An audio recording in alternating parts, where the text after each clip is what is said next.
সামনের ফার্মেসির কাছে গিয়ে গাড়িটা দাঁড় করা, আর এই নে কিছু টাকা। এই টাকা দিয়ে ওই দোকান থেকে 1 প্যাকেট কন্ডোম নিয়ে আয়। নেহা ম্যাডামের এরকম কথা শুনে অবাক হয়ে যায়। পিছনের দিকে তাকিয়ে থাকি ড্যাব ড্যাব করে। তখনই নেহা ম্যাডাম আমাকে ধমকের সুরে বলে, কিরে, কি বলছি তোর কানে যাচ্ছে না? বললাম যে দোকানের সামনে গাড়িটা দাঁড় করা আর টাকা নিয়ে গিয়ে ওই প্যাকেট কিনে নিয়ে আয়। নেহাকে আর কোনো প্রশ্ন না করে ফার্মেসির কাছে গাড়ি দাঁড় করাতে নেহার কাছ থেকে টাকা নিয়ে ফার্মেসি থেকে প্যাকেট কিনে নিয়ে নেহার হাতে গুজে দিয়ে গাড়ি স্টার্ট দিয়ে পুনরায় যেতে লাগে। ঠিক তখনই সামনে থাকা গ্লাসের দিকে তাকিয়ে নেহা ম্যাডামকে দেখে স্বাধীন অবাক হয়ে যায়। বুঝলাম না এনার আবার কি হলো। আমার দিকে তাকিয়ে বাঁকা হাসি দিচ্ছে, আবার ঠোঁট কামড়াচ্ছে। এনার মতিগতি আমার একদমই ভালো লাগছে না। আবার ফার্মেসি থেকে ওইসব কিনে আনলো। আল্লাহ, এবারের মতো আমাকে রক্ষা করো। তারপর গাড়ি এসে ব্রেক করে নেহার বাড়ির সামনে। গাড়ি থেকে নেমে নেহা বাড়ির ভিতর প্রবেশ করতে নিয়ে পেছনের দিকে এসে স্বাধীনকে বলে, শোন, রাত 12টার সময় আমার রুমে যাবি। যদি না যাস তাহলে কিন্তু তোর খবর আছে, তোর চাকরি থেকে বের করে দেব। আর আমি এটা ভালো করেই জানি যে তোদের সংসার চলে তোর এই চাকরি দিয়ে। যদি তোর চাকরি চলে যায় তাহলে তোর পরিবারকে নিয়ে তোকে পথে নামতে হবে। আচ্ছা ম্যাম, যাব। বাট আপনি এত রাতে আপনার রুমে ডাকছেন কেন? সেটা না হয় তুই রাতেই আমার রুমে আসলে জানতে পারবি। কথাটা বলে নেহা চলে যায় তার রুমে। কেন জানে স্বাধীনের তার বাবা মাকে দেখতে অনেক ইচ্ছে করে, তাই গাড়ি স্টার্ট দিয়ে পুনরায় তার বাসায় চলে যায়। বাসার সামনে গাড়ি রেখে ভেতরে প্রবেশ করতে দেখে তার মা রান্না করছে, পাশে তার ছোট বোন পড়ছে। মা দেখো, ভাইয়া এসেছে। ভাইয়া, তুমি আমার জন্য কি নিয়ে এসেছো? চকলেট নিয়ে আসো নাই? আমি আমার ছোট্ট পরিটার জন্য কখনো চকলেট আনতে ভুলে যাই নাকি? এই নাও চকলেট। আর হ্যাঁ, একদমই বেশি খাবে না। আজকে একটা খাবে, কালকে একটা, না হলে দাঁতে কিন্তু পোকা লাগবে। বাবা রে, এই অল্প বয়সে তুই সংসারের হাল ধরেছিস। তোর বাবার অবস্থা দিন দিন অবনতি হচ্ছে। আজকে হসপিটালে নিয়ে গিয়েছিলাম। ওনারা বলেছে যদি 1 মাসের মধ্যে হার্ট অপারেশন না করি তাহলে তোর বাবাকে আর বাঁচানো যাবে না। তোকে কথাটা বলতে চাই না, তারপরও বললাম। তুই যেন কোনো চিন্তা করিস না, আল্লাহ একটা না একটা কিছু করবেই। কি বলছো তুমি? আগে বলবে না আমাকে অপারেশন করতে কত টাকা লাগবে? আর ডাক্তার তো বলল অনেক টাকা লাগবে, প্রায় 20 লক্ষ টাকার মতো। আমরা কিভাবে এত টাকা জোগাড় করব? এই সামান্য বাড়িটুকু আছে, এটা বিক্রি করে দিলে তাও 10 লক্ষ টাকার মতো হবে। বাকি টাকা কিভাবে জোগাড় করবো রে বাবা? মা, আমি যে বাসাতে কাজ করি ওই স্যারটা অনেক ভালো, গরিবদের অনেক সাহায্য করে। ওনারা তো বাসায় নেই, কালকে আসবে। কালকে আসলে বলি আমাকে দেখি টাকা দেয় নাকি। যদি দেয় তাহলে তো অনেক ভালোই হয়, বাবার চিকিৎসাটা অন্তত করতে পারবো। তারপর স্বাধীন তার মায়ের সাথে আরও কিছু কথা বলে রুমের মধ্যে প্রবেশ করে। দেখে তার বাবা শুয়ে আছে। স্বাধীন তার বাবার পাশে গিয়ে বসে মাথায় হাত বুলিয়ে দিতে লাগে। ঠিক তখনই মিটমিট করে তাকায় স্বাধীনের বাবা। স্বাধীন মুচকি একটা হাসি দিতেই স্বাধীনের বাবা কান্না করে স্বাধীনের দুহাত জড়িয়ে ধরে বলে, বাবা তুই প্লিজ আমাকে ক্ষমা করে দে। এই বয়সে তোর যেখানে লেখাপড়া করার কথা আর তুই করছিস চাকরি, আমাকে বাঁচানোর জন্য সংগ্রাম করছিস, প্লিজ আমাকে ক্ষমা করে দিস তুই। কি বলছো তুমি? আমার কাছ থেকে ক্ষমা চাইছো কেন? তুমি আমার বাবা, তোমাকে চিকিৎসা করার জন্য সংগ্রাম করব না তো অন্য কারোর জন্য? আর এসব কথা বলবে না। আর চিন্তা করো না, তুমি খুব দ্রুতই সুস্থ হয়ে উঠবে, আগের মতোই হাঁটা চলাফেরা করতে পারবে। তারপর স্বাধীন তার বাবার সঙ্গে বেশ কিছুক্ষণ কথা বলে খাবার দাবার খেয়ে গাড়ি নিয়ে সোজা নিহার বাসায় চলে আসে। তারপর পার্কিং লটে গাড়ি রেখে তাকে থাকার জন্য যে রুম দিয়েছে ওখানে চলে যায়। রুমে গিয়ে এপাশ ওপাশ করে ঘুমানোর চেষ্টা করে, কিন্তু তার দু চোখে ঘুম আসে না। রাত 12টার সময় নেহা যেতে বলেছে কেন, আর দোকান থেকে ওই প্যাকেট কিনলো কি দরকার? ও আবার যদি না যায় তাহলে এই চাকরি থেকে বের করে দেবে। এখন কি করবে? এই চাকরি অনাহারে জগতে চাকরি পাওয়া বড়ই দোষকর। ভাবতে ভাবতেই কোথা দিয়ে যে রাত 12টা হয়ে যায় স্বাধীন টেরই পায় না। ঠিক তখনই তার ফোনে কল আসে। ফোনটা হাতে নিয়ে দেখে নেহা ফোন করেছে। আসসালামু আলাইকুম ম্যাম। ওয়ালাইকুম আসসালাম। রুমে আয়। কিন্তু কেন এত রাতে আপনার রুমে যাব, কেউ দেখে ফেললে উল্টাপাল্টা কথা বলবে। তোকে যা করতে বলেছি করবি, না হলে সোজা আমার বাড়ি থেকে বের হয়ে যাবি, বুঝতে পারছিস তুই? স্বাধীন আর কোনো কথা না বলে রুম থেকে বের হয়ে গুটি গুটি পায়ে বড় বাড়ির ভিতরে প্রবেশ করে। তারপর নেহার রুমের সামনে চলে যায়। দরজার কড়া নাড়তেই ওপাশ থেকে নেহা বলে, ভেতরে আয়, দরজা খোলা আছে। ভিতরে প্রবেশ করে দেখে নেহা নেই। ওয়াশরুম থেকে পানি পড়ার শব্দ আসছে। স্বাধীন বুঝতে পারে নেহা ওয়াশরুমে গিয়েছে। স্বাধীন তাই সেখানেই দাঁড়িয়ে থাকে। প্রায় 5 মিনিট পর নেহা নাইট ড্রেস পরে ওয়াশরুম থেকে বের হয়। স্বাধীন নেহার দিকে তাকিয়ে অন্যদিকে চোখ ফিরিয়ে নেয়। তো নেহার শরীরে পোশাক পরা থেকে না পরাটাই ভালো। পুরো শরীরের প্রত্যেকটা অঙ্গ প্রত্যঙ্গ দেখা যাচ্ছে। ম্যাম, আপনি আমাকে এত রাতে আপনার রুমে আসতে বলেছেন কেন? যদি কেউ দেখে ফেলে তাহলে স্যার শুনলে আমাকে চাকরি থেকে বের করে দেবে। আরে এত ভয় পাচ্ছিস কেন? আসল কাজ তো শুরুই করিনি এখনো। আর চিন্তা করিস না, কেউ বাবা মাকে কিছু বলবে না, সবাই ঘুমিয়ে পড়েছে, শুধু আমি আর তুই বাদে। কথাটা বলেই নেহা স্বাধীনের কাছে চলে আসে। তারপর স্বাধীনের ঠোঁটে নেহা তার আঙ্গুল স্পর্শ করতে লাগে। স্বাধীন রীতিমতো ঘেমে একাকার হয়ে যায়। ম্যাম, এসব কি করছেন? প্লিজ আমাকে ছেড়ে দেন। আপনার মতলব আমার একদমই ভালো লাগছে না। তোকে কি ছেড়ে দেওয়ার জন্য ধরেছি আমি? যা করছি তুই দেখে যা আর রেসপন্স কর, না হলে তোর কিন্তু খবর আছে, এই বলে দিলাম। কথাটা বলে নেহা স্বাধীনের শরীরের বস্নকাতর জায়গাগুলোতে স্পর্শ করতে লাগে। স্বাধীন পুতুলের মতো দাঁড়িয়ে আছে। কিরে, তুই ছেলে মানুষ নাকি অন্য কিছু? আমি এত কিছু করছি তারপরও তোর কোনো রেসপন্সই দেখছি না। আচ্ছা ওয়েট, দরজা লাগিয়ে দিয়ে আসি, না হলে কেউ আবার দেখে ফেলতে পারে। তারপর নেহা কি দরজা লাগিয়ে দিয়ে আসে। স্বাধীন তখনও পুতুলের মতো সেখানে দাঁড়িয়ে থাকে। নেহা এসে স্বাধীনকে পিছন থেকে শক্ত করে জড়িয়ে ধরে ঘাড়ে অনবরত কিস করতে লাগে। ধ্যাৎ, আমি একটা মেয়ে, তোর এত কাছে আসছি আর তোর কোনো রেসপন্স নেই। দেখুন ম্যাম, আমি গরিব ঘরের ছেলে। আপনাদের অনেক টাকা পয়সা আছে, কিন্তু আমাদের টানে সামান্য কিছু টাকার জন্য আপনার বাসায় এসে কাজ করি। আর আপনি আমার সঙ্গে এই কাজ করতে পারেন না।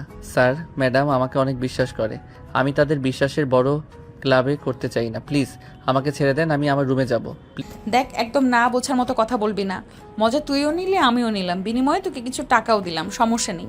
নেহা টাকার কথা বলতে স্বাধীনে মনে পড়ে যায় তার বাবাকে চিকিৎসা করানোর জন্য অনেক টাকার প্রয়োজন। নেহাকে বলবে নাকি চিন্তা করতে থাকে। এটা দেখে নেহা বলে, কি ভাবছিস? দেখ, কেউ জানতে পারবে না। আমি আর তোর মধ্যে সীমাবদ্ধ হয়ে থাকবে, আর দুইজন অনেক এনজয় করতে পারবো। তোকে বিনিময়ে কিছু টাকাও দেব, তুই টেনশন নিস না। বাবা মা কেউ জানতে পারবে না। প্লিজ ম্যাম, আমাকে যেতে দিন।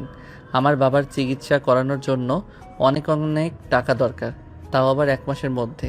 আমি যেভাবেই পারি টাকা জোগাড় করে আমার বাবার চিকিৎসা করাবই। প্লিজ আমাকে যেতে দেন। কথাটা বলে নেহার কাছ থেকে নিজেকে ছাড়িয়ে নেয় স্বাধীন। তারপর দরজা খুলে বাইরে বের হতে যাবে। ঠিক তখনই পেছন থেকে নেহা শার্টের কলার চেপে ধরে ঝাটকা টান দিতে স্বাধীন তাল সামলাতে না পেরে খাটের উপর গিয়ে পড়ে যায়। নেহা গিয়ে স্বাধীনের উপর বসে পড়ে। 2 হাত দিয়ে স্বাধীনের 2 হাত শক্ত করে ধরে ফেলে। আমার মনে আর দেহে আগুন লাগিয়ে দিয়ে তুই বাহিরে যাবি, তা তো আর হতে দেব না। আমাকে শান্ত করে তবেই যাবি, না হলে তোর খবর আছে। তুই যেহেতু কিছু করবি না, দেখ আমি কি করতে পারি। কথাটা বলে নেহা স্বাধীনের ঠোঁটের সঙ্গে ঠোঁট লাগিয়ে চুষতে লাগে। প্রায় 5 মিনিট পর নেহা স্বাধীনকে ছেড়ে দেয়। নিজেও হাঁপাতে লাগে, স্বাধীনও হাঁপাতে লাগে। তারপর স্বাধীনকে নেহা শক্ত করে জড়িয়ে ধরে বলতে লাগে, তুই কেন বুঝিস না? তোকে আমার খুব দরকার। আচ্ছা ওয়েট, তোর বাবাকে চিকিৎসা করানোর জন্য কত টাকা লাগবে? কেন, আপনি সেটা শুনে কি করবেন? বলতে বলেছি বলবি। এত রাগ দেখাচ্ছিস কাকে তুই? হ্যাঁ, ভুলে যাস না, আমি কিন্তু মারলে কি আর মেয়ে তোকে চাইলে কিন্তু চাকরি থেকে বের করে দিতে পারি। 20 লক্ষ টাকা লাগবে, আর ভাবতেই পারতেছি না কিভাবে এই 1 মাসের মধ্যে 20 লক্ষ টাকা জোগাড় করব। তোর বাবার চিকিৎসা করানোর জন্য যত টাকা লাগবে আমি দেবো, বিনিময়ে তোকে আমার একটা কাজ করে দিতে হবে। নেহার মুখ থেকে এমন কথা শুনে স্বাধীন অবাক হয়ে যায়।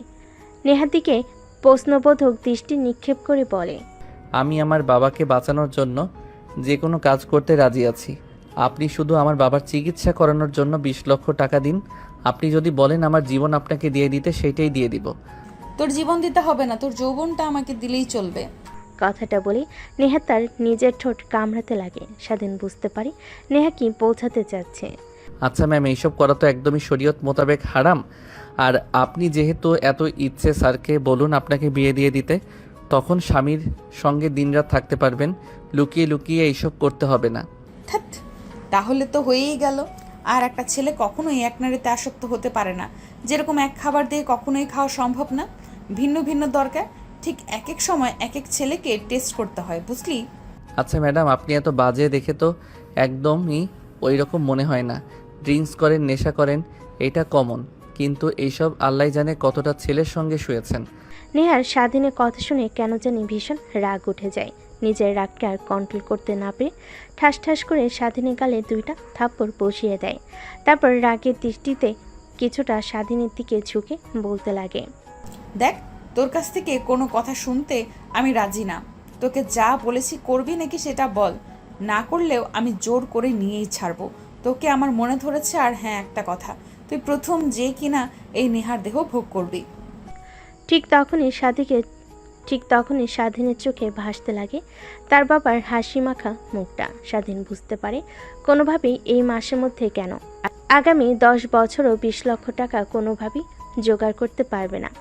এখন শুধুমাত্র নেহার সত্যটা মানলেই তার বাবাকে চিকিৎসা করা সম্ভব। কি হলো, তুই তোর বাবাকে বাঁচাতে চাস না? আর যদি তুই আমার সঙ্গে এই কাজটা না করিস, তাহলে তুই যেখানেই যাস আমি তোর চাকরি করতে দেব না। সবখানে গিয়ে সবাইকে মানা করে দিব, আর দেখবো তুই তোর বাবাকে কিভাবে চিকিৎসা করাস। স্বাধীন বুঝতে পারে সে ফেসে গেছে। নেহার সত্ত্বে রাজি হয়ে যাওয়া ছাড়া কোনো উপায় নেই। তাই স্বাধীন বলে, আচ্ছা ঠিক আছে, আমি আপনার সব শর্তে রাজি আছি। তাহলে শোন, প্রথম শর্ত, কোনো মেয়ের দিকে একদমই তাকানো যাবে না আমি ব্যতীত। দ্বিতীয় শর্ত, আমি যখন বলবো যেইভাবেই হোক তোকে আমার রুমে আসতে হবে, আর আমাকে সুখ দিয়ে তবে তোকে যেতে হবে। এর আগে গেলে তোর বাবাকে আমি মেরে ফেলবো। তৃতীয় শর্ত, একদমই এই বিষয়ে কাউকে বলবি না। চতুর্থ শর্ত, আমার বান্ধবীরা আসলে ওদের কাছ থেকে সব সময় দূরে দূরে থাকার চেষ্টা করবি, কারণ ওরা আমার থেকে বেশি লুচ্ছি। ঠিক আছে। তাহলে আয় আমার কাছে, দীর্ঘ প্রতীক্ষার অবসান ঘটুক। তারপর স্বাধীন ধীরে ধীরে নেহার দিকে যেতে লাগে। এক পর্যায়ে নেহার শরীর থেকে সম্পূর্ণ পোশাক খুলে ফেলে স্বাধীন। প্রত্যেকটা স্থানে কিচ করতে লাগে। স্বাধীনের প্রত্যেকটা স্পর্শে কেঁপে উঠতে লাগে। এক পর্যায়ে নেহা বলে ওঠে, ড্রয়ারের মধ্যে ওইটা আছে। তারপর এর আগে একদমই যদি উল্টাপাল্টা কিছু হয়ে বাচ্চা পেটে চলে আসে তখন কি হবে? তারপর স্বাধীন ড্রয়ার খুলে প্যাকেটটা বের করে নেহাকে সুখ দিতে লাগে। দুজন হারিয়ে যায় ভালোবাসার এক অটল গভীরে। ভালোবাসা বললে ভুল হবে। দুই শরীরের লালসায় পড়া এক মেয়ের তার বাবাকে চিকিৎসা করানোর জন্য এত টাকা প্রয়োজনে এক ছেলে এভাবে কেটে যেতে লাগে প্রায় 3 ঘন্টা। নেহা স্বাধীনের বুকের উপর শুয়ে থাকে, ঘন ঘন নিঃশ্বাস ফেলতে লাগে। স্বাধীনে কেন জানি নিজের অজান্তে তার চোখ দিয়ে 2 ফোঁটা পানি বের হয়ে যায়। স্বাধীন তার হাতের উল্টো পিঠ দিয়ে মুছে ফেলে। বান্ধবীদের কাছ থেকে শুনেছি এইটাতে নাকি অনেক সুখ, কিন্তু কখনো বিশ্বাস করিনি। আজ হারে হারে উপলব্ধি করতে পারলাম। এর জন্যই ওরা বলতো বিশ্বাস কর, তুই প্রথম ছিলি। এই দেখ তার প্রমাণ। তারপর নেহা স্বাধীনকে বিছানার চাদরে দেখাতে লাগে রক্তের ছিটা পড়ে আছে। স্বাধীন বুঝতে পারে নেহা যতই খারাপ হোক না কেন, কিন্তু এর আগে কখনোই এই কাজ করেনি। এটা তার প্রমাণ। আমি এত সুখ কখনো ভাবতেও পারিনি এইটার মধ্যে। চল বিয়ে করে ফেলি, লুকিয়ে লুকিয়ে এইসব করা থেকে ভালো, তাই না? তোকে আর হারাতে চাই না আমি। কথাটা শুনে স্বাধীন বাঁকে একটা হাসি দেয়। তারপর বুকের উপর থেকে নেহাকে সরিয়ে ফ্লোর থেকে শার্ট প্যান্ট তুলে পরিধান করে নেয়। তারপর নেহার সামনে দাঁড়িয়ে হাসতে হাসতে বলে, ম্যাম, আপনি বড়লোক আবার আদরের দুলালি, আর আমরা অনেক গরিব। আমি হয়তোবা আপনার দেহের লালসা কমাতে পারবো, কিন্তু আপনার চাহিদা না। আপনি প্রত্যেক দিন খরচ করেন 1 লক্ষ টাকার উপরে, আর জানেন আমার 1 লক্ষ টাকা ইনকাম করতে 6 মাস লেগে যায়। আর হ্যাঁ, আপনার শর্তের কথা যেন মনে থাকে, আমার বাবার চিকিৎসা করাতে চেয়েছেন। মনে আছে কালকে সকালে তুই বলিস তোকে ব্যাংক থেকে টাকা তুলে দেব, আর যাস না? আর একবার চল না।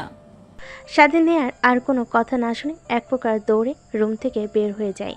নেহা খাটের উপর শুয়ে থেকে স্বাধীনকে দৌড়ে রুম থেকে বের হয়ে যেতে দেখে হাসতে লাগে। তারপর খাট থেকে উঠে বিছানার চাদর সরিয়ে অন্য একটি চাদর পেরে ওয়াশরুমে চলে যায় ফ্রেশ হওয়ার জন্য। ফ্রেশ হয়ে রুমে এসে ঘুমিয়ে পড়ে। অন্যদিকে স্বাধীন নিজের রুমে গিয়ে ফ্রেশ হয়ে ঘুমিয়ে পড়ে। পরের দিন সকালবেলা স্বাধীনের ঘুম ভাঙে অনেক দেরিতে। শোয়া থেকে উঠে ব্রাশ হাতে নিয়ে টি শার্ট আর ছোট প্যান্ট পরে বাইরে চলে যায়, গাড়ি ধুতে লাগে। অন্যদিকে নেহা কফির মগ হাতে নিয়ে বেলকনিতে এসে দাঁড়ায়, স্বাধীনের দিকে অপলক দৃষ্টিতে তাকিয়ে থাকে। হঠাৎ স্বাধীনের নজর ওই দিকে যেতেই চোখ সরিয়ে নেয়।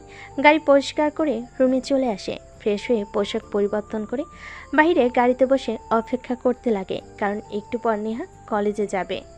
যেই কথা সেই কাজ, নেহা বাহিরে আসে কলেজে যাওয়ার জন্য। আজকে অনেক লেট হয়ে গেল, একটু একটু তাড়াতাড়ি যাবি। ঠিক আছে ম্যাম। তারপর স্বাধীন গাড়ি স্টার্ট দিয়ে যেতে লাগে। নেহার কলেজের দিকে যাবার সময় স্বাধীন অনেকবার ব্যাক গ্লাসে লক্ষ্য করেছে নেহা তার দিকে তাকিয়ে থাকে। কলেজের বাইরে গাড়ি ব্রেক করতে নেহা থেমে যায়। শোন, 2টা ক্লাস করে বাসায় যাব, ভালো লাগছে না আমার। তুই এইখানেই অপেক্ষা করবি, কোথাও যেন না যাস, মনে থাকে যেন। ঠিক আছে ম্যাম। তারপর নেহা কলেজের ভিতর প্রবেশ করে। স্বাধীন সকালে না খাওয়াই অনেক ক্ষুধা লাগে, পাশে থাকা একটা দোকানে গিয়ে কলা পাউরুটি কিনে খেতে লাগে। অন্যদিকে নেহা কলেজে প্রবেশ করতে তার বান্ধবীরা নেহার দিকে এগিয়ে আসে। কিরে, কাজ হয়েছে কি? আর বলিস না, এত ভীতু যা বলার মতো না। হয়তো বা ওর প্রথম দিন ছিল, একটু খুব একটা মজা নিতে পারে নাই, রাখ সেই সকল কথা। চল ক্লাসরুমে যাই। দেখ, তোর আনন্দ ফুর্তি করা শেষ হয়ে গেলে আমাকে দিবি, আমি একদম পার্মানেন্ট করে রাখবো। খুব পছন্দ হয়েছে আমার। তোর বাবার যদি ড্রাইভার প্লাস বডিগার্ড না হতো, তাহলে আমি আমার বাসায় ওকে রেখে দিতাম ড্রাইভার হিসেবে। ওকে বাবা, তোদের কথা মাথায় থাকবে আমার।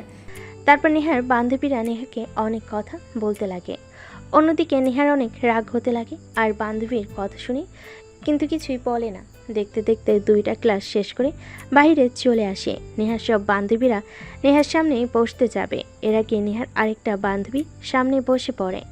নেহা বলতে গিয়েও কিছু বলতে পারে না। তারপর স্বাধীনকে রেস্টুরেন্টে যেতে বলে নেহার বান্ধবী। গাড়ির বক্সে গান লাগিয়ে নাচতে লাগে। অন্যদিকে স্বাধীন ড্রাইভিং করছিল মন দিয়ে। ঠিক তখনই পাশ থেকে নেহার বান্ধবী স্বাধীনের পায়ের উপরে অনেকবার হাত রাখে, বারবার স্বাধীন সরিয়ে দিল মানে না। নেহা এইটা দেখে অনেকটা রেগে যায়, কিন্তু কাউকেই কিছু বুঝতে দেয় না।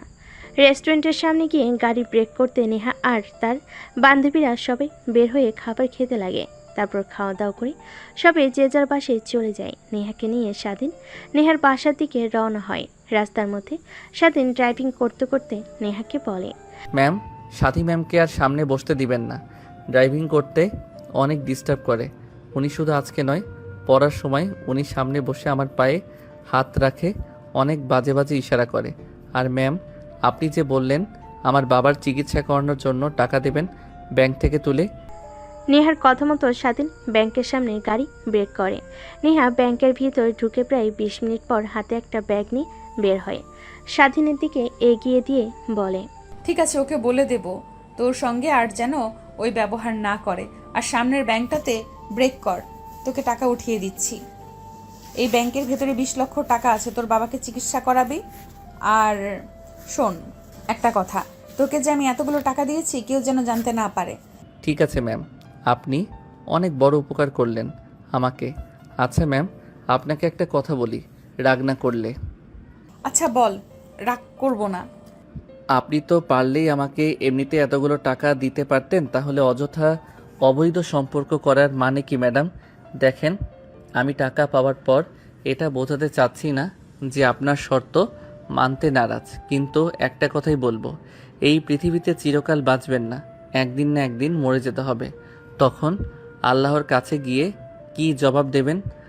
স্বাধীনের কথা শেষ না হতেই স্বাধীনের ফোন বেজে ওঠে।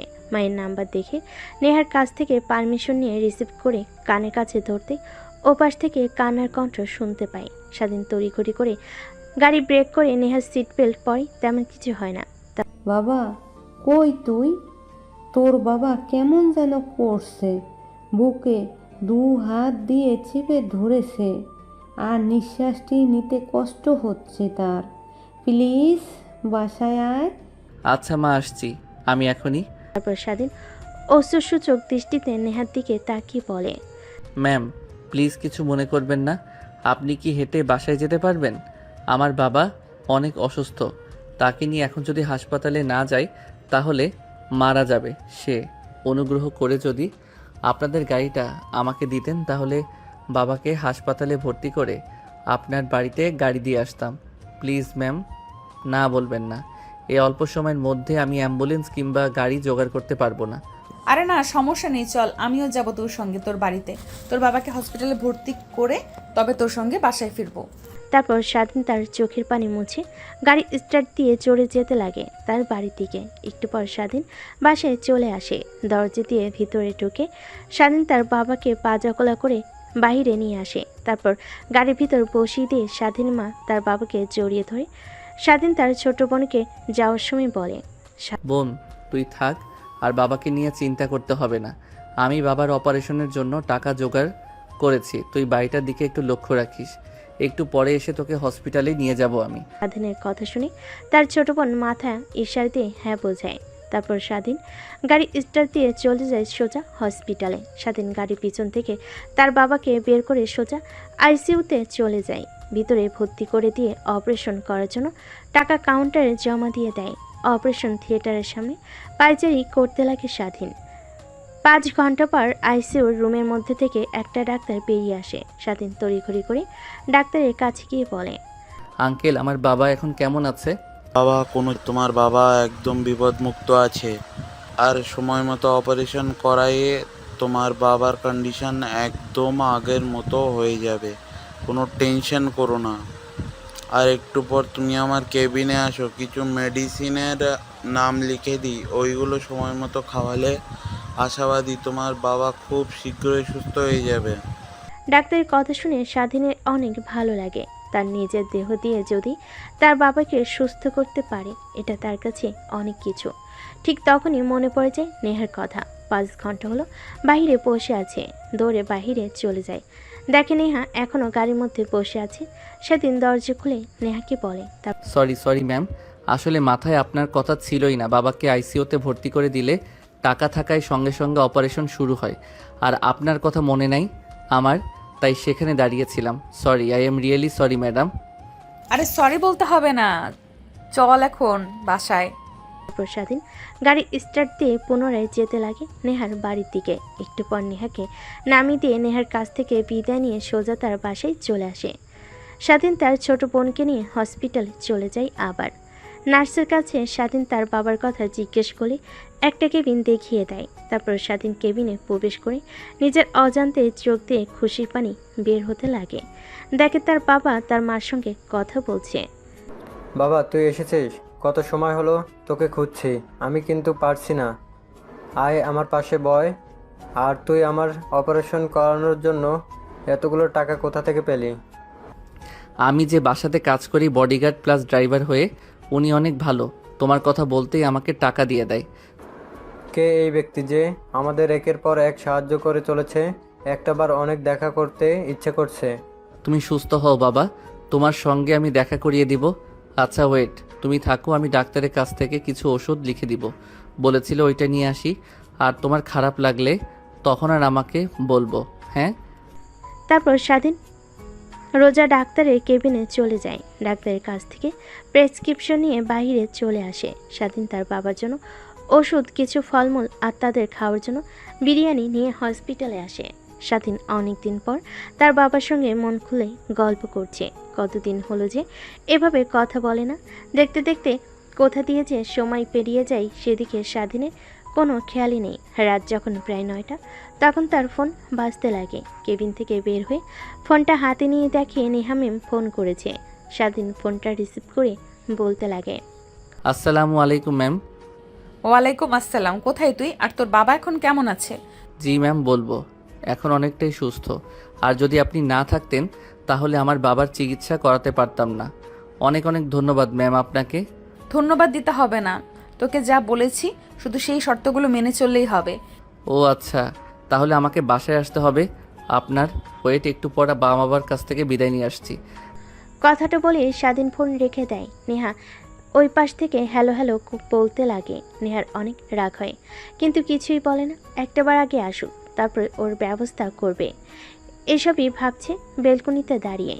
কফির মগ হাতে নিয়ে আকাশের দিকে তাকিয়ে স্বাধীন কেবিনে প্রবেশ করে। তার বাবা মার সঙ্গে আরও কিছুক্ষণ আড্ডা দিয়ে বিদায় নিয়ে বাহিরে চলে আসে। তারপর স্বাধীন গাড়ি নিয়ে হাসপাতাল থেকে বের হয়ে সোজা নেহার পাশে চলে আসে।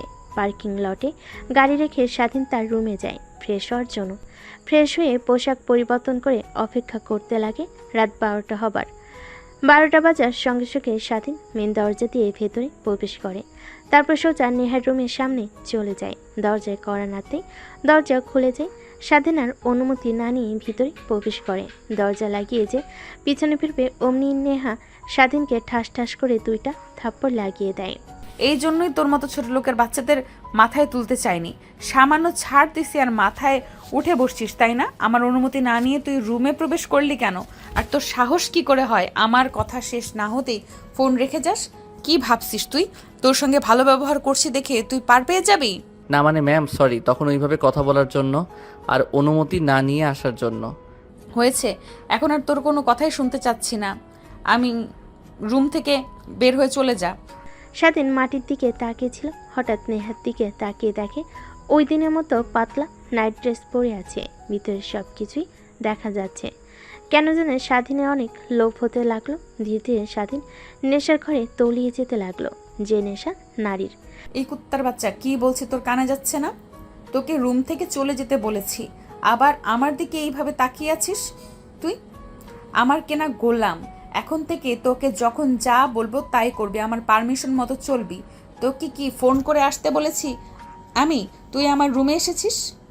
নেহার কথাগুলো যেন স্বাধীনের কান অব্দি পৌঁছালো না।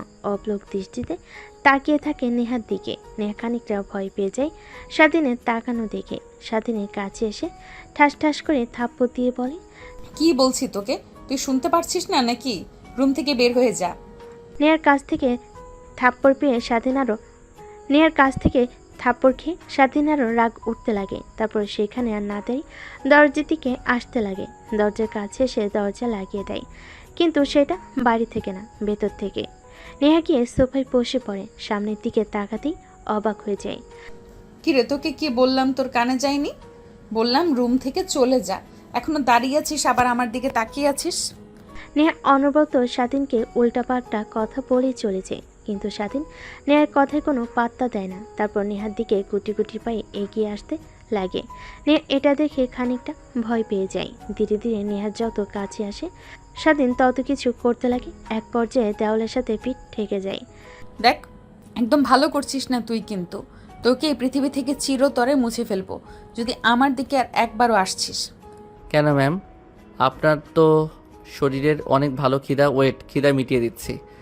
নেহা কোনো কিছু বুঝতে না পেরে পাশে থাকা টি টেবিলের উপরে থাকা ল্যাম্পপোস্টটা স্বাধীনের দিকে ছুঁড়ে মারে। স্বাধীন হাত দিয়ে ধরে ফ্লোরে রেখে দেয়। অনবরত নেহার দিকে এগিয়ে যেতে লাগে। এক পর্যায়ে নেহার কাছে এসে স্বাধীন নেহার দুহাত শক্ত করে মুখ বন্ধ করে নেয়। দেখ, তুই কিন্তু তোর লিমিট ক্রস করছিস, ভালো হবে না কিন্তু, এই বলে দিলাম। ছেড়ে দে আমাকে, না হলে তোর বাবাকে, তোর পরিবারকে আর তোকে মেরে ফেলবো কিন্তু আমি।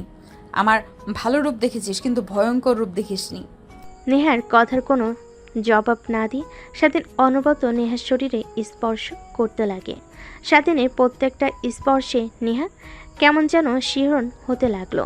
এক পর্যায়ে স্বাধীন নেহাকে কিস করতে লাগে। প্রথমে নেহা বাধা দিল, পরে নেহার বাধা দেয় না, স্বাধীনের সঙ্গে রেসপন্স করে। তারপর নেহাকে খাটের উপর ফেলে দেয়। নেহার শরীর থেকে এক এক করে পোশাক খুলতে লাগে। আজ স্বাধীনের দিকে তাকিয়ে ভাবতে লাগে, এর আবার কি হলো যে কিনা আমার কথার উপরে কখনো কথা বলেনি, যখন যা করতে বলেছি তাই করেছে। আজ এই ভয়ঙ্কর রূপ ধারণ করেছে, এর হাত থেকে বাঁচা তো দুষ্কর হয়ে যাবে। এমন কি করে ফেলেছি আমি ওকে? তারপর স্বাধীন ও নেহাকে শক্ত করে জড়িয়ে ধরে নিমিষেই দুজন হারিয়ে যায় ভালোবাসার এক অতল গভীরে। প্রথমে নেহা বাধা দিল, পরবর্তীতে আর বাধা দেয় না। পরের দিন সকালবেলা নেহা নিজেকে আবিষ্কার করে স্বাধীনের বুকে। নেহার কেন যেন অনেক ভালো লাগা কাজ করে। শোয়া থেকে না উঠে স্বাধীনকে শক্ত করে জড়িয়ে ধরে আবার ঘুমিয়ে পড়ে। অন্যদিকে স্বাধীনের ঘুম ভাঙতে নেহাকে তার শরীরের ওপর থেকে সরিয়ে স্বাধীন সোজা তার রুমে চলে আসে আর ভাবতে লাগে, দেখ, কালকে আমার কি হয়েছিল নেহা ম্যামের সঙ্গে একদমই কাজটা ঠিক করা হয়নি। ও নিজের রাগী ওনার পারমিশন না নিয়ে ওনার সঙ্গে জোর জবরদস্তি করেছি। উনি যদি আমার কিংবা আমার পরিবারের কোনো ক্ষতি করে তখন কি হবে? না, ম্যামের কাছ থেকে ক্ষমা চাইতে হবে, না হলে উনি আবার যে কোনো সময় রেগে আমার পরিবারের উপর কিংবা আমার উপরে আক্রমণ করতে পারে। তারপর স্বাধীন ওয়াশরুমে চলে যায়, ফ্রেশ হয়ে গোসল করে বাইরে চলে আসে। বাইরে এসে গাড়ি পরিষ্কার করতে লাগে। প্রত্যেক দিনে নাই নেহা কফির মগ নিয়ে বাইরে এসে দাঁড়িয়ে স্বাধীনের দিকে তাকিয়ে থাকে। অবশ্য এই তাকিয়ে থাকায় নেহাকে স্বাধীনের প্রতি দুর্বল করে তুলেছে। স্বাধীন দেখেও না দেখার ভান করে গাড়ি পরিষ্কার করতে লাগে। তারপর রুমে গিয়ে ফ্রেশ হয়ে সোজা নেহার রুমের সামনে গিয়ে দরজা কড়া নাড়তে লাগে। নেহা দরজা খুলে স্বাধীনকে দেখতে পেয়ে খানিকটা অবাক হয়ে যায়। কিরে, তুই এখানে এত সকালে? কিছু কি হয়েছে? তোর বাবার চিকিৎসার জন্য আরও টাকা লাগবে নাকি? না ম্যাম, আই এম সরি। আসলে আপনার সঙ্গে রাতে অনেক জোর জবরদস্তি করে ফেলেছি। আমি নিজের মধ্যে ছিলাম না, কেমন যেন হয়ে গিয়েছিলাম। প্লিজ আমাকে ক্ষমা করে দিন। আরে না, আমি কিছুই মনে করিনি, বিশ্বাস কর। প্রথম দিনের থেকে তুই আমার সঙ্গে জোর করে যে করেছিস, ওই দিন আরও বেশি মজা পেয়েছি, তাই তো কিছু মনে করিনি। আর একটু পর আমি বের হব, আমার এক বান্ধবীর বাসায় যাব। আমাকে নামিয়ে দিয়ে তুই তোর বাবার কাছে চলে যাস। অবশ্য কালকে তোকে ওইভাবে কথাটা না বললেও পারতাম, তোর জায়গায় আমি থাকলে ঠিক একই কাজ করতাম।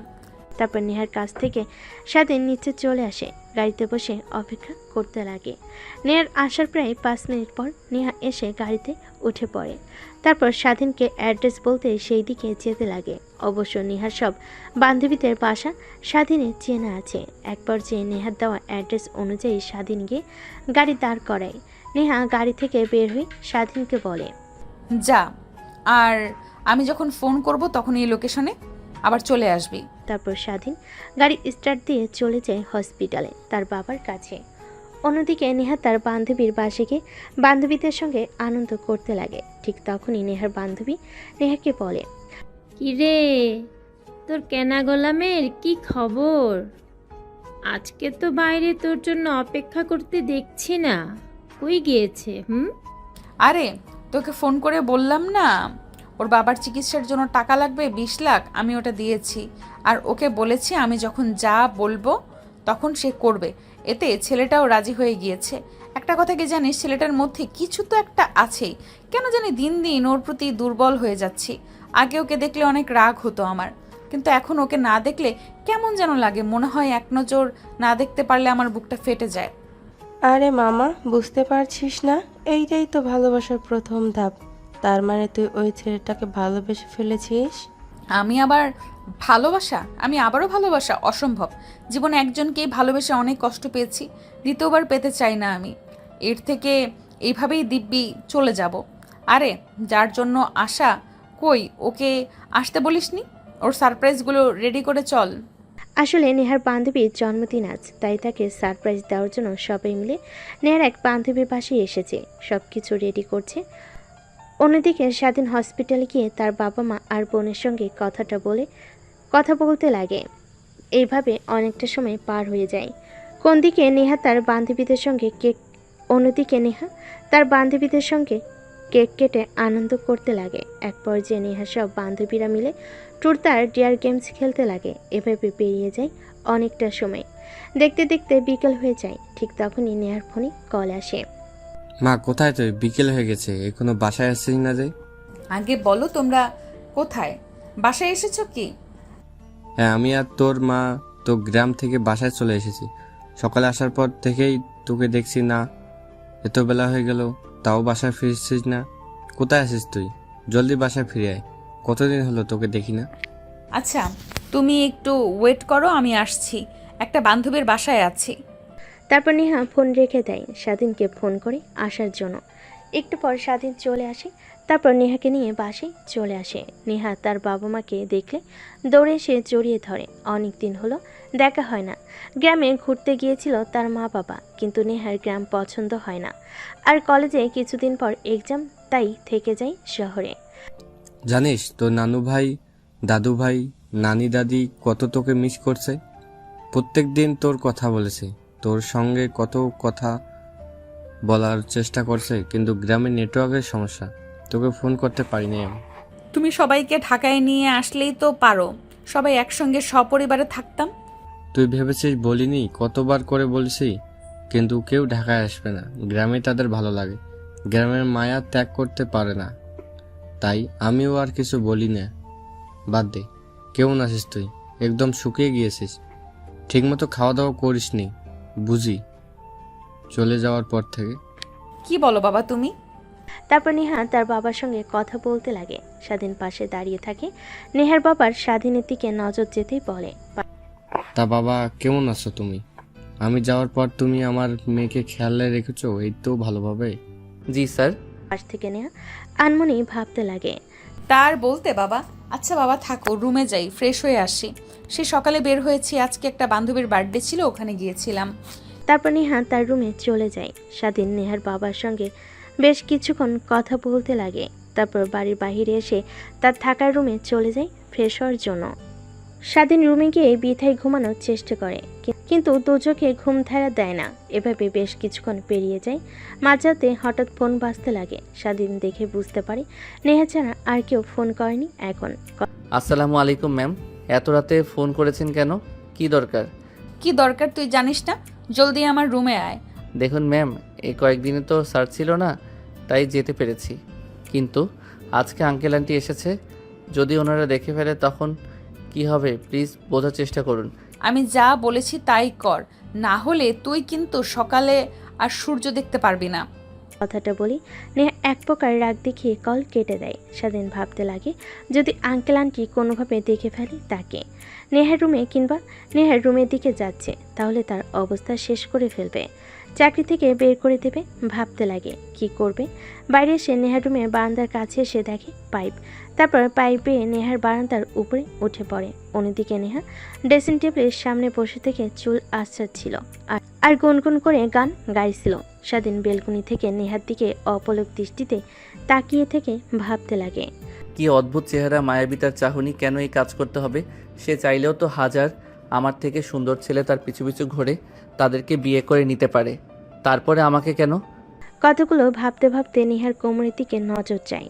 অপলক দৃষ্টিতে তাকিয়ে থাকে। অন্যদিকে নেহা আয়নার দিকে তাকিয়ে স্বাধীনকে পিছনে দেখতে পায়। ভয় পেয়ে পিছনে তাকায়। কিরে তুই রুমের মধ্যে কখন আসলি? আর ব্যালকনিতে কেন, কিভাবে গেলি তুই? পাইপ বেয়ে উপরে উঠছি, না হলে যদি আঙ্কেল আন্টি দেখতে পেত তাহলে কি করতো আমার? এর জন্য দ্বিতীয় পন্থা। ভালো করেছিস, আয় আমার কাছে। কথাটা বলেই নেহা ড্রেসিং টেবিলের সামনে থেকে স্বাধীনের কাছে চলে যায়। স্বাধীনের কলার চেপে ধরে নিজের কাছে নিয়ে এসে ফিস ফিস করে বলতে লাগে, ভেবে নিয়ে যে বাবা দেখে ফেললো আমাদেরকে এক রুমে, তখন কি হবে ভাবতে পারছিস? কি আর হবে, আপনাকে কিছুই বলবে না, আমাকে মেরে বাড়ি থেকে বের করে দেবে। কিন্তু আমি আর তোকে ছাড়ছি না। এই যে শক্ত করে জড়িয়ে ধরেছি, আজীবন ধরে রাখতে চাই। থাকবি তো আমার সাথে নাকি?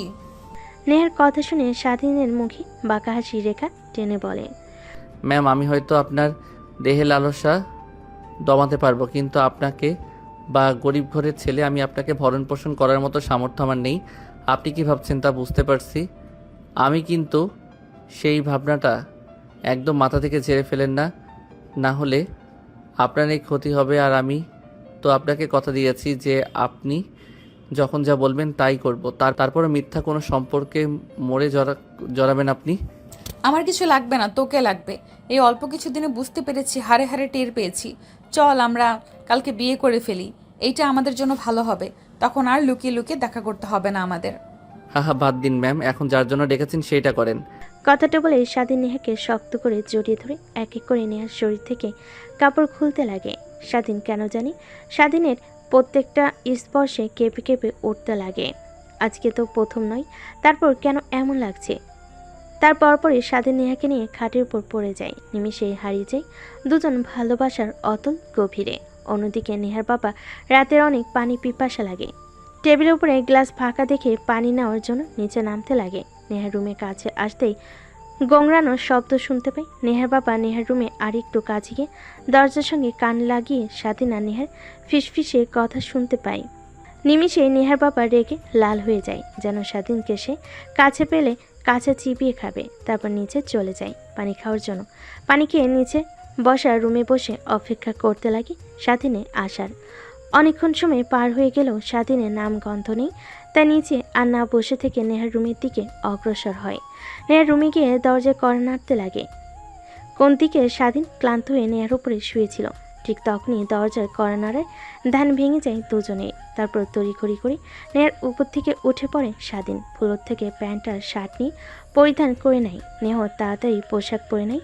দরজার কাছে গিয়ে স্বাধীন বেলকনির পাইপ দিয়ে নেমে যেতে বলে দরজা খুলে দেয়। হাম ফালাতে ফালাতে নেহা তার বাবাকে বলে, কি হয়েছে বাবা? এত রাতে তুমি? কি কোনো সমস্যা হয়েছে? আরে না মা, কিছুই হয়নি, ঘুমা, এমনি দেখলাম ঘুমিয়েছিস কি না তুই। কথাটা বলে নেহার বাবা নেহার রুমে উকি মারে। দেখে নেহার কাঁথার অবস্থা এলোমেলো। নেহার বাবা বুঝতে পারে, তাই নেহার রুমের সামনে থেকে চলে আসে। তার রুমে গিয়ে বেলকনিতে দাঁড়ায়। ঠিক তখনই দেখতে পাই স্বাধীন নিচ দিয়ে হেঁটে যাচ্ছে।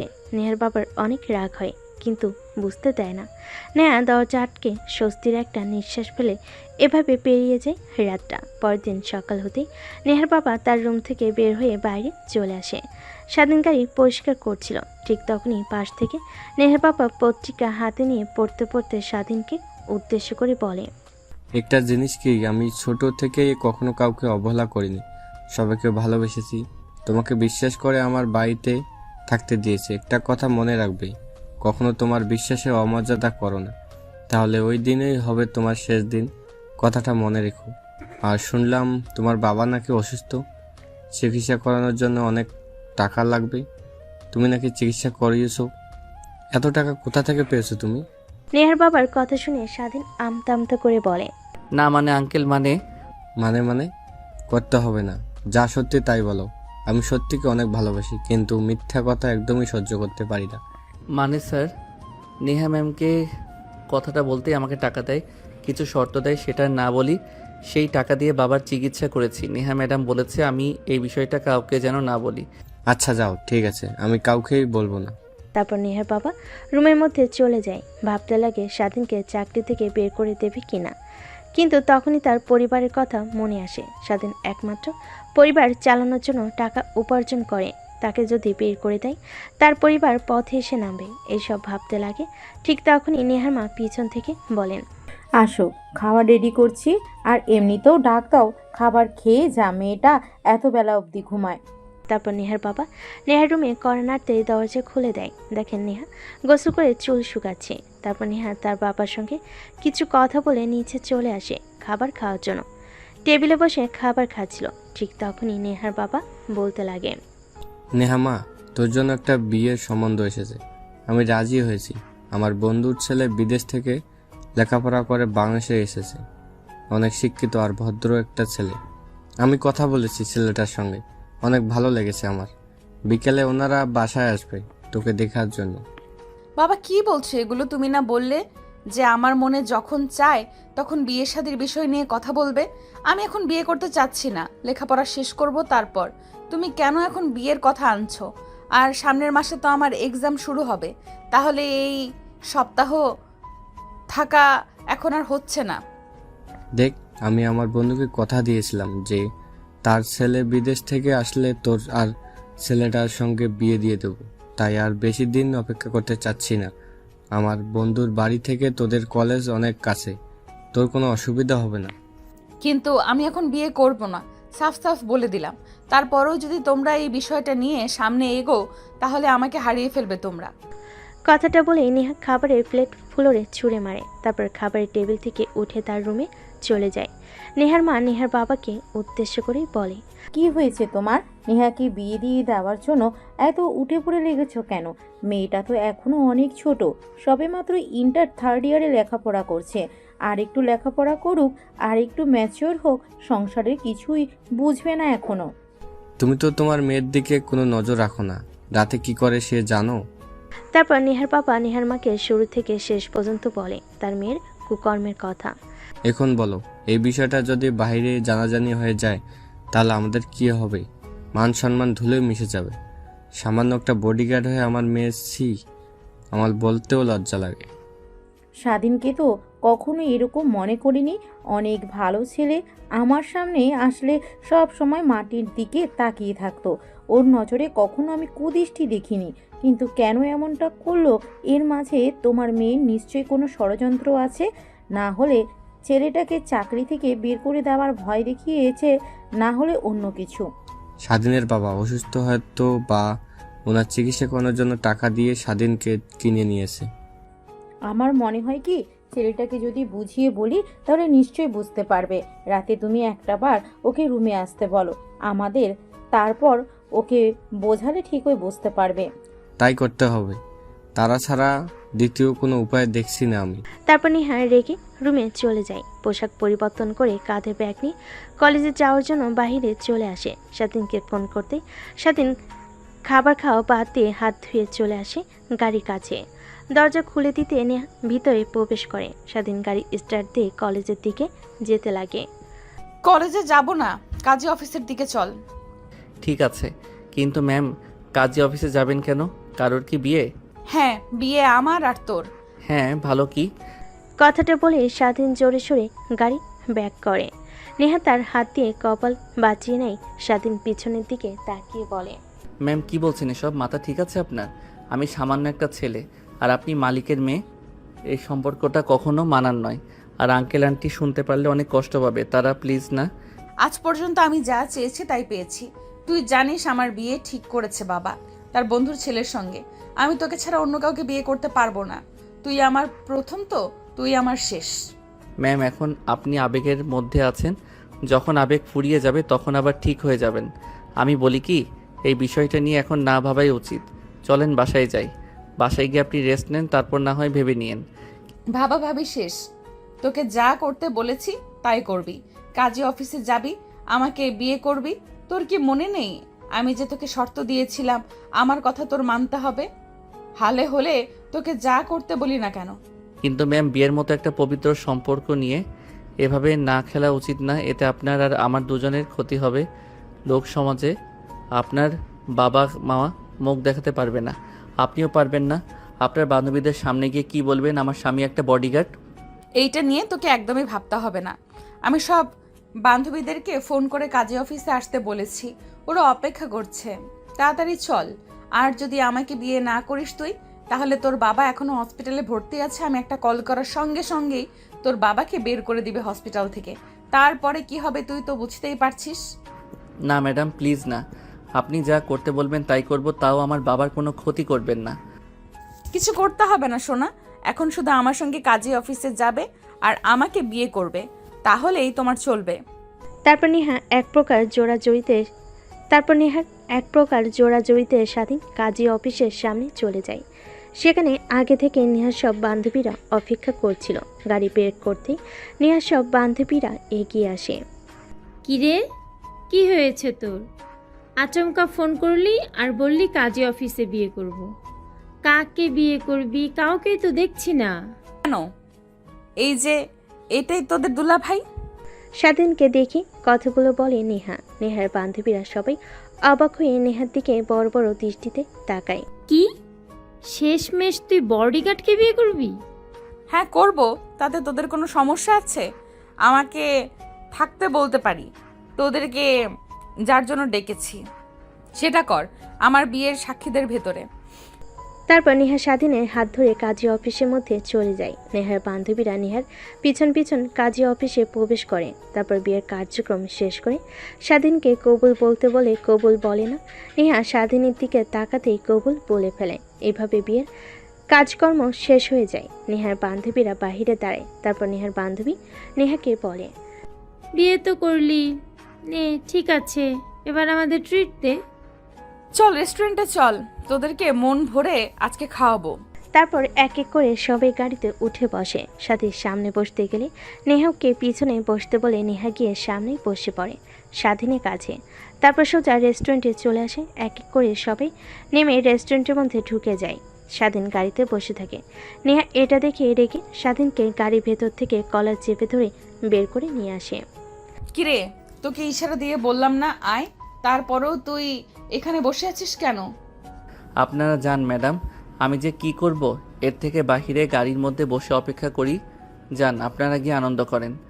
নেহা স্বাধীনের কথা শুনে অনেক রাগ হয়। ঠাস ঠাস করে দুইটা থাপ্পড় লাগিয়ে দিয়ে বলে, ভুলে যাস না এখন তুই আমার কিন্তু স্বামী। আগে ছিলি বডিগার্ড, কিন্তু এখন পুরোটাই ভিন্ন। সব সময় আমার সঙ্গে থাকবে। আর আজ থেকে ম্যাম একদমই বলবি না, নাম ধরে কিংবা বউ বলে রাখবি। আমি পারবো না আপনাকে নাম ধরে ডাকতে, ম্যাম বলে ডাকবো। তোর যা ইচ্ছা তাই বলে ডাকিস, এখন চল আমাদের সঙ্গে। তারপর নেহা স্বাধীনের এক হাত জড়িয়ে ধরে রেস্টুরেন্টের ভিতর প্রবেশ করে। নেহার বান্ধবীরা সবাই বসে খাবার অর্ডার দিয়ে ফেলে।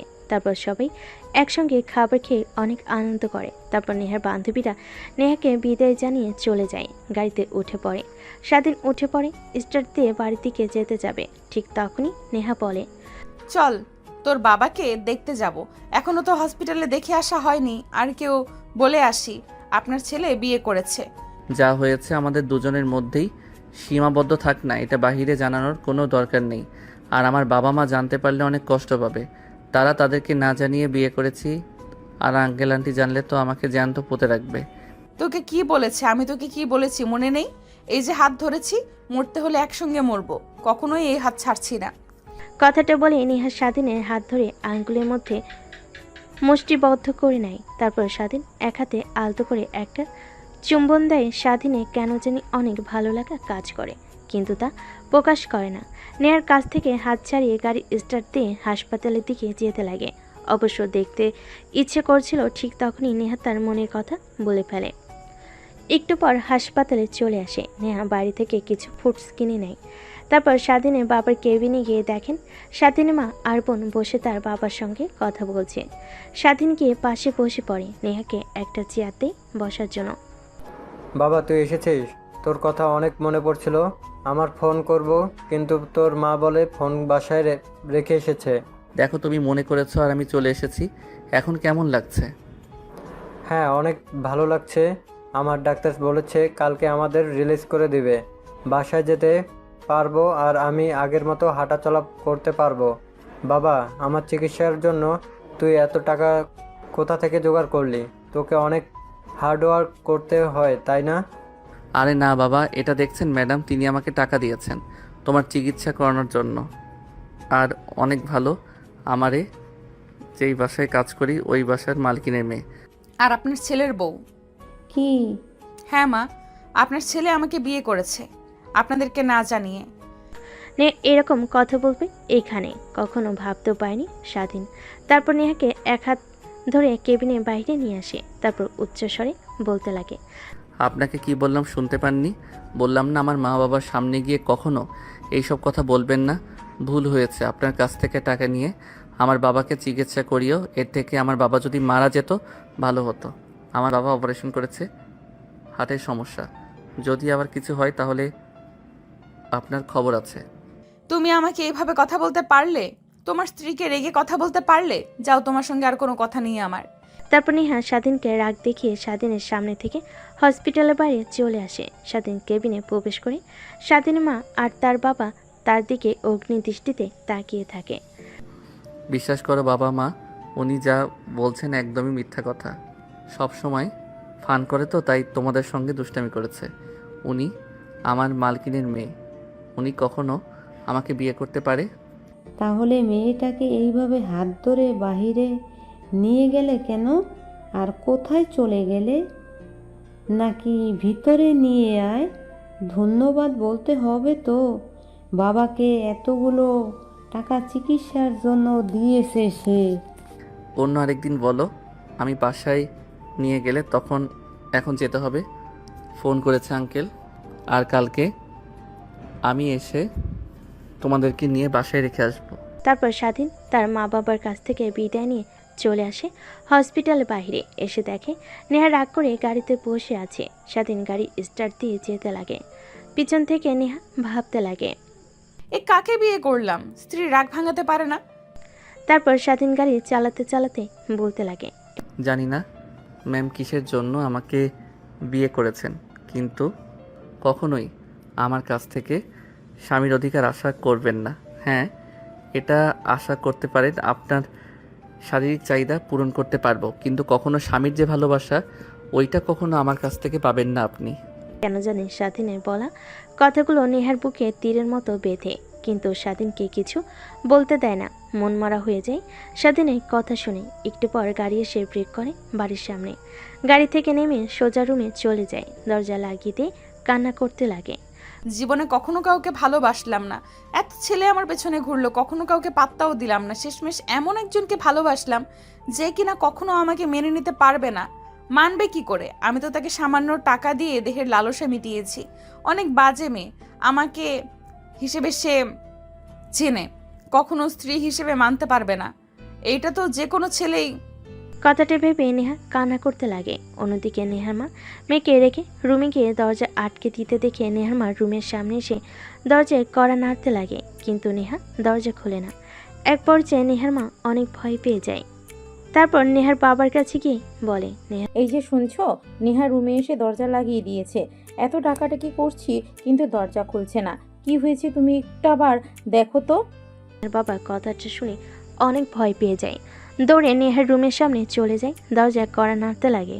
ওই পাশ থেকে নেহা নিজেকে সামলে নিয়ে বলে, আমি একদম ঠিক আছি, তোমরা যাও, আমাকে একটু একা থাকতে দাও। তুমি একটা কাজ করো, স্বাধীনকে ফোন করে আসতে বলো। ও তো নেহার সঙ্গে সারাক্ষণ থাকে, কি হয়েছে ওর কাছ থেকে জানতে পারবে। স্বাধীন বাধ্য ছেলের মতো নেহার বাবার রুমে আসে। নেহার বাবা ও স্বাধীনের কাছে এসে বলে, দেখো বাবা, তোমাকে আমার ছেলের মতো মানে, তোমাকে চাকরি দিয়েছে। তোমার দুর্দশা দেখে আমার তোমার কথা শুনে এবং তোমাকে দেখে এখনো আমার অনেক ভালো লাগে। তুমি মনোযোগ দিয়ে কাজ করো। কি করি বলো? নেহার কি হয়েছে? রুমে এসে কান্না করছে কেন? স্যার, আপনাদেরকে সব কথা বলবো, প্লিজ আমাকে চাকরি থেকে বের করে দিবেন না, তাহলে আমার পরিবারের না খেতে পেয়ে মারা যাবে। আর আমি নেহা ম্যামের কাছ থেকে দূরে দূরে থাকবো, উনাকে ডিভোর্স দিয়ে দিব। স্বাধীনের কাছ থেকে এরকম কথা শুনে নেহার বাবা মা অবাক হয়ে যায়। তারপর স্বাধীন নেহার বাবা মাকে শুরু থেকে শেষ পর্যন্ত বলে তাদের বিয়ের বিষয়। নেহার বাবা মা দুজনে অবাক হয়ে যায়। তারপর স্বাধীন রুম থেকে চলে যায়। তারপর নেহার বাবা মা আর দুজনে দুজনের মধ্যে কথা বলতে লাগে। তোমাকে বলেছিলাম না, তোমার মেয়ে নিশ্চয়ই স্বাধীনকে কোনো না কোনো চক করে ফেলেছে, না হলে ছেলেটা কখনোই এই কাজ করতো না। দেখেছো, আমার কথা সত্যি হলো। আর আমি বলি কি, তুমি ওদের সম্পর্কটা মেনে নাও, না হলে অনেক ভালো। আর আমাদের তো টাকা পয়সার কোনো অভাব নেই, একমাত্র মেয়ের সুখ মানে আমাদেরও সুখ, কি বলো? তারপর নেহার বাবা ভাবতে লাগে, নেহার মায়ের বলা কথাগুলো ঠিকই তো বলেছে, ছেলেটা অনেক ভালো, যতটুকু সে চেনে। তারপর সে রাজি হয়ে যায়। স্বাধীনকে ডেকে নিয়ে এসে, দেখো বাবা, তোমরা যা করছো একদম ঠিক করো নাই। তারপরেও আমি আর তোমার আন্টি তোমাদের সম্পর্কটা মেনে নিয়েছি। এখন তুমি আমার মেয়েকে কীভাবে রাগ ভাঙাবে আর আমার মেয়েকে নিয়ে সুখে থাকবে তুমি জানো না। তুমি জানো। হ্যাঁ, আরেকটি কথা, আমার মেয়েকে কখনো যেন দুধ খেয়ে থাকতে না দেখে, তাহলে তোমার কিন্তু খবর আছে। স্বাধীন কথাটা শুনে অবাক হয়ে যায়। মা বাবা সালাম করে নেহার মা বাবাকে সালাম করে। তারপর নেহার মা আর বাবার সঙ্গে কিছু কথা বলে নেহার রুমের সামনে চলে আসে। দরজায় কড়া নাড়তে লাগে, কিন্তু নেহা দরজা খোলে না। স্বাধীন নেহাকে ডাকতে লাগে, দরজা খুলে দিতে বলে, তুই এসেছিস কেন? আমি তো বাজে মেয়ে, আমি তো স্ত্রী হওয়ার যোগ্য না, অনেক খারাপ মেয়ে, তারপরও আবার আমাকে ডাকতে এসেছিস? যা এখান থেকে। নেহা আর কোনো কথা বলতে না দিয়ে নেহাকে সরিয়ে রুমের মধ্যে প্রবেশ করে। সেদিন দরজা আটকে দিয়ে নেহার দিকে বাঁকা দৃষ্টিতে তাকায়। এটা দেখে নেহা অবাক হয়ে যায়। স্বাধীনকে দেখে রেগে বলতে লাগে, দেখ, আমি কিন্তু চিৎকার দেব, বাবা মা কিন্তু নিচে বসে আছে, ওনারা যদি শুনতে পায় আর তোকে যদি দেখে আমার রুমে, তাহলে তোকে মেরে ফেলবে। তুই যা, রুম থেকে বের হ। ওনারাই তোমার কাছে পাঠিয়েছে আমাকে। মানে? নেহাকে আর কোনো কথা বলতে না দিয়ে স্বাধীন নেহাকে শক্ত করে জড়িয়ে ধরে তারপর ঠোঁটের সঙ্গে ঠোঁট লাগিয়ে চুষতে লাগে। প্রায় 5 মিনিট পর নেহাকে নিয়ে খাটের উপর পড়ে যায়। নেহা স্বাধীনের বুকের উপর থেকে মাথা তুলে বলে, ড্যাব ড্যাব করে তাকিয়ে থাকে। এটা দেখে স্বাধীন বলতে লাগে, আঙ্কেল আন্টিকে সব কথা বলে দিয়েছি, তারা প্রথমে অনেক রাগ হয়, হয়তোবা পরবর্তীতে তারা আমাদের সম্পর্কটা মেনে নেয়। আর আরেকটি কথা, তোমাকে অনেক অনেক ভালোবাসি সেই প্রথম থেকেই, কিন্তু কখনো বলতে পারিনি। আমার আর তোমার সম্পর্কের মধ্যে অনেকটা তফাৎ ছিল, কিন্তু এখন বলতে আর কোনো তফাৎ নেই। তার মানে তুমি আমাকে ভালোবাসতে, তাহলে প্রকাশ করনি কেন? ওই যে দুইজনের মধ্যে শক্ত একটা প্রাচীর ছিল, তাই কিছু বলতে পারিনি। তা এখন আমার বাবুর মায়ের কি রাগ ভাঙছে? না, ভাঙেনি। বাবুর মায়ের বাবু লাগবে, যত দ্রুত পারো বাবুর মাকে বাবু এনে দাও। কথাটা বলে স্বাধীনের বুকের মাঝে আর নেহা মুখ লুকায়।